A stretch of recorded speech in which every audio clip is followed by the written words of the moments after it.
Ísak, óþarlega stórt tap í Vesturbænum í kvöld, ertu sammála því? Já, þetta var allt of stórt. Við ætlum að reyna að halda aðeins í þá, sko. En þetta bara fór frá okkur einhvern veginn. Við vorum ekki að gera það sem við vildum gera. Þannig að það endaði bara í einhverju bulli. Gerði ágætlega í fyrri hálfleiknum. Ég meina, þið missið Nóak út af hana, en gerði ágætlega í kjölfarið. Sammála því? Ég er sammála því. Það er náttúrulega erfitt þegar að missa útlendingur okkar. Við erum náttúrulega bara með 2, sko. Þannig að það er svolítið stórt að missa útlending. En ég meina þá þurfa bara aðrir að stíga upp. En það gerist ekki í dag. Lærir maður meira á svona töpum eða þar eru minna bil á milli?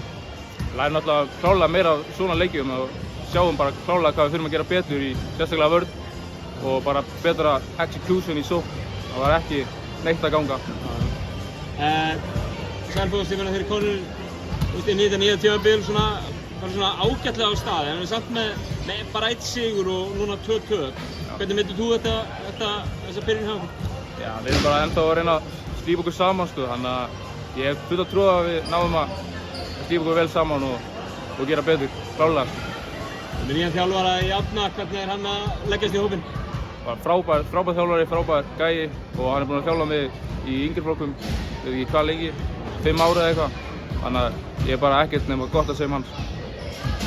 Bestu þakkir Ísak og gangi ykkur vel. Takk fyrir.